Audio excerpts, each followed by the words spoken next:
आदाब नमस्कार, मैं शाहिद उमैर। स्वागत है आप सभी का सियासत टीवी के साउथ इंडिया एक्सप्रेस में। आइए देखते हैं मुख्य समाचार। तेलंगाना के मुख्यमंत्री ए रेवंत रेड्डी आज शमशाबाद में नोवोटेल होटल में लिफ्ट में तकनीकी खराबी के कारण कुछ देर तक लिफ्ट में फंसे रह गए। प्राप्त जानकारी के अनुसार यह घटना उस समय हुई जब मुख्यमंत्री एक कार्यक्रम में भाग लेने के लिए कार्यक्रम स्थल पर पहुंचे और होटल की ऊपरी मंजिलों पर जाने के लिए लिफ्ट में चढ़े। लिफ्ट की क्षमता केवल 8 लोगों की थी, लेकिन ग्राउंड फ्लोर पर 13 लोग सवार हो गए। हालांकि पता चला कि लिफ्ट में खराबी आई है और यह ग्राउंड और फर्स्ट फ्लोर के बीच में ही रुकी हुई है। मुख्यमंत्री के सुरक्षा अधिकारियों ने तुरंत होटल स्टाफ को सूचित किया, जिन्होंने लिफ्ट का दरवाजा खोला। अच्छी खबर यह रही कि किसी को कोई नुकसान नहीं हुआ। इसी के साथ उन्हें दूसरी लिफ्ट में दूसरी मंजिल पर ले जाया गया।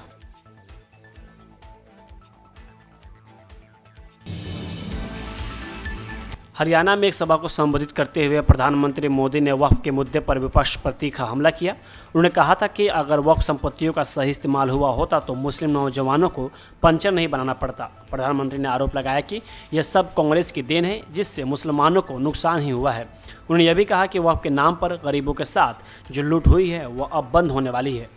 इसी बीच पीएम मोदी के इस बयान को लेकर अब विपक्ष ने जवाबी हमला किया है। एमआईएम चीफ असदुद्दीन ओवैसी ने सवाल किया कि पिछले 11 साल में मोदी ने गरीब भारतीयों, हिंदू या मुसलमान के लिए क्या किया है। उन्होंने कहा कि 33% भारतीय बिना नौकरी और पढ़ाई के जी रहे हैं। वक्फ की संपत्तियों के साथ जो हुआ उसकी एक बड़ी वजह वक्फ का कानून और प्रशासन का हमेशा कमजोर रहना है। पीएम मोदी का वक्फ संशोधन इसे और कमजोर कर देगा।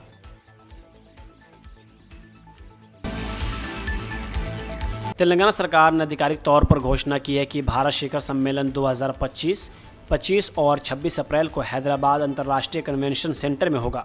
इस हाई प्रोफाइल कार्यक्रम में एआईसीसी अध्यक्ष मल्लिकार्जुन खड़गे, लोकसभा में विपक्ष के नेता राहुल गांधी और कांग्रेस सांसद प्रियंका गांधी भाग लेंगी। उप मुख्यमंत्री भट्टी विक्रमार्क, आईटी मंत्री डी श्रीधर बाबू और गुरदीप सप्पल सहित एआईसीसी के अन्य वरिष्ठ नेताओं ने एमसीआरएचआरडी संस्था में आयोजित एक प्रेस कॉन्फ्रेंस में शिखर सम्मेलन के बारे में विस्तृत जानकारी दी। वैश्विक न्याय प्रदान करना थीम पर आयोजित इस शिखर सम्मेलन में 100 से अधिक देशों से 450 से अधिक प्रतिनिधियों ने भाग लेने की उम्मीद है। कॉरपोरेट नेता, प्रमुख मंत्री, नीति निर्माता, शिक्षाविद, नागरिक समाज के प्रतिनिधि और 25 अंतर्राष्ट्रीय थिंक टैंक के सदस्य शामिल होंगे।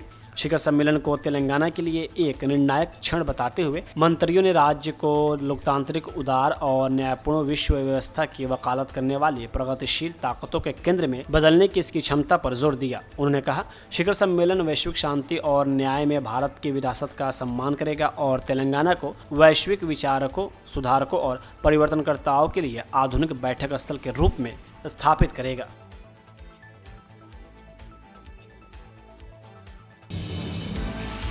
बीआरएस विधायक कौशिक रेड्डी ने खामियों और संदिग्ध पक्षपात का हवाला देते हुए तेलंगाना ग्रुप 1 भर्ती प्रक्रिया में कथित अनियमितताओं की सीबीआई से जांच की मांग की है। तेलंगाना भवन में मीडिया को संबोधित करते हुए रेड्डी ने राज्य सरकार पर परीक्षा को गलत तरीके से आयोजित करने का आरोप लगाया, जो अपनी शुरुआत से ही विवादों में घिरी रही है।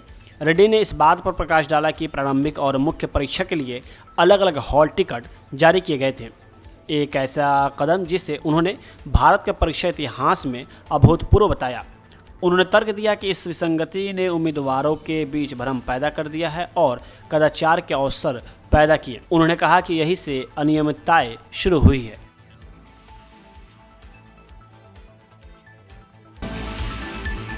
तमिलनाडु के मुख्यमंत्री एमके स्टालिन ने एक बड़ा कदम उठाया है। उन्होंने राज्य की स्वायत्तता के लिए एक उच्च स्तरीय समिति बनाई है। यह समिति केंद्र सरकार के साथ बढ़ते तनाव के बीच बनाई गई है। मुख्यमंत्री स्टालिन का कहना है कि केंद्र सरकार लगातार राज्यों के अधिकारों में दखल दे रही है, इसलिए राज्य की स्वायत्तता को बचाने के लिए यह कदम उठाया गया है। इस पैनल की अगुवाई सुप्रीम कोर्ट के रिटायर्ड जज जस्टिस कुरियन जोसेफ करेंगे।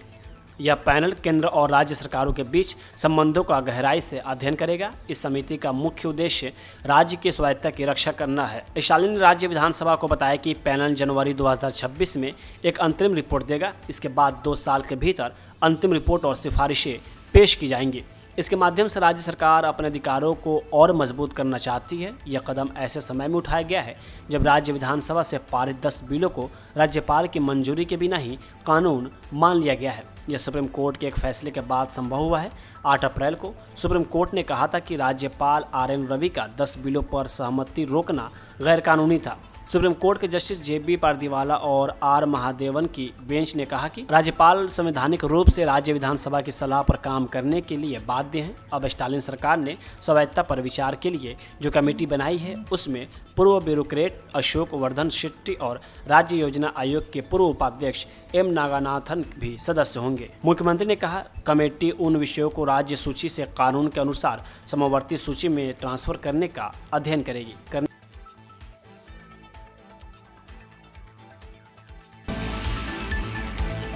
कर्नाटक के एक स्पेशल कोर्ट ने लोकायुक्त पुलिस को MUDA साइट आवंटन मामले में जांच जारी रखने का आदेश दिया है। इस मामले में कथित तौर पर CM सिद्धरामैया शामिल है। कोर्ट ने कार्यकर्ता सोहेमेश कृष्ण की याचिका पर आदेश टाल दिया, जिसमें MUDA मामले में लोकायुक्त पुलिस की ओर से दायर B रिपोर्ट पर सवाल उठाया गया है। कोर्ट ने कहा कि पुलिस को अपनी जांच पूरी करनी चाहिए और तब तक B रिपोर्ट पर कोई आदेश नहीं दिया जाएगा। वही कोर्ट ने ED को लोकायुक्त रिपोर्ट पर विरोध याचिका दायर करने की भी अनुमति दी है। कोर्ट ने इस मामले पर सुनवाई 7 मई तक के लिए स्थगित कर दी है। कर्नाटक के मुख्यमंत्री सिद्धरामैया और उनके परिवार को इससे पहले MUDA केस में राहत दी गई थी। लोकायुक्त पुलिस ने बताया था कि इस मामले में CM सिद्धरामैया, उनकी पत्नी और अन्य लोगों के खिलाफ कोई सबूत नहीं मिला है। फरवरी 2024 में सिद्धरामैया को एक समन भेजा गया था, जिसके बाद वे लोकायुक्त पुलिस के सामने पेश हुए थे, जहां लोकायुक्त पुलिस ने मुख्यमंत्री से करीब 2 घंटे तक पूछताछ की थी। कोर्ट ने कहा कि पुलिस को अपनी जांच पूरी करनी चाहिए और तब तक B रिपोर्ट पर कोई आदेश नहीं दिया जाएगा। कोर्ट ने ED को लोकायुक्त रिपोर्ट पर विरोध याचिका दायर करने की भी अनुमति दी है।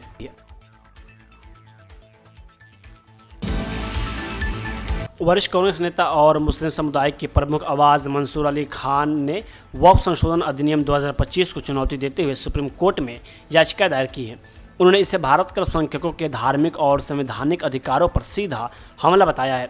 कानूनी चुनौती के पीछे के कारणों को समझाते हुए खान ने कहा कि यह कानून सुधार नहीं है, यह हमारे लोगों की पीढ़ियों द्वारा आस्था, प्रेम और बलिदान के साथ बनाई गई चीज़ों पर नियंत्रण करने का प्रयास है। यह सिर्फ ज़मीन या संपत्ति के बारे में नहीं है, यह सम्मान, स्वायत्तता और अपने समुदाय की अपनी शर्तों पर सेवा करने के अधिकार के बारे में है।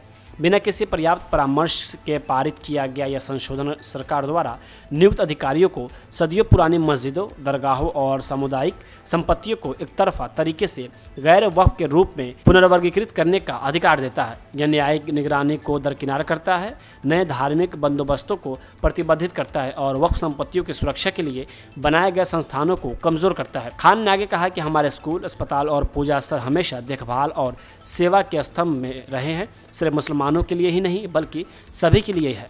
यह कानून उनके अस्तित्व को ही खतरे में डालता है। एक बार खो जाने के बाद इन स्थानों को वापस नहीं पाया जा सकता।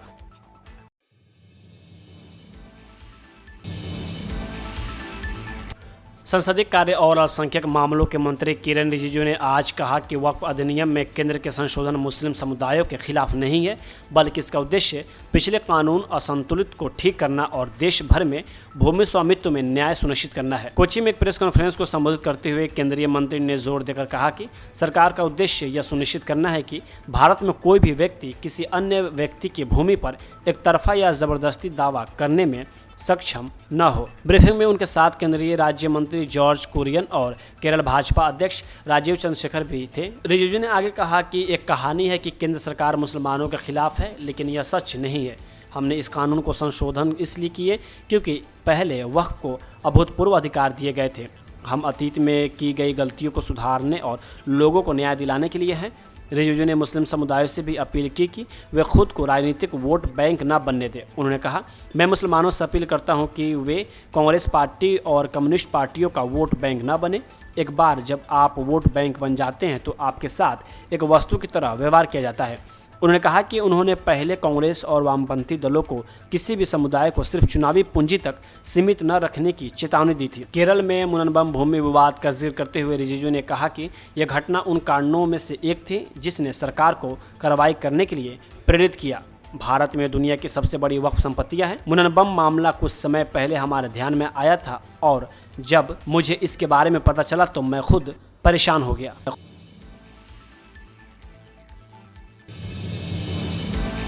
आंध्र प्रदेश के मुख्यमंत्री चंद्रबाबू नायडू की अध्यक्षता में आंध्र प्रदेश कैबिनेट की बैठक संपन्न हो गई।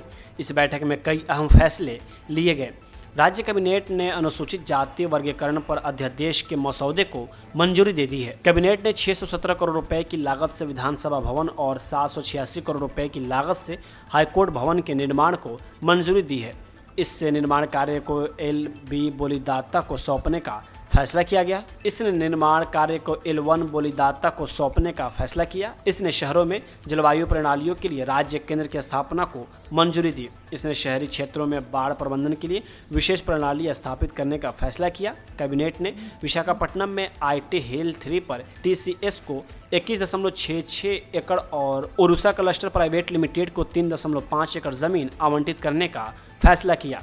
उरुसा क्लस्टर के लिए कुपुलुपड़ा में 56 एकड़ जमीन आवंटित की गई। राज्य कैबिनेट ने ओडिशा पावर कंसोर्टियम द्वारा बालीमेला और जोलापुर जलाशयों में जल विद्युत परियोजनाओं के निर्माण को भी मंजूरी दी। कैबिनेट ने 30 मेगावाट क्षमता वाली 2 जल विद्युत परियोजनाओं के निर्माण के लिए जल संसाधन विभाग द्वारा प्रस्तुत प्रस्तावों को मंजूरी दी।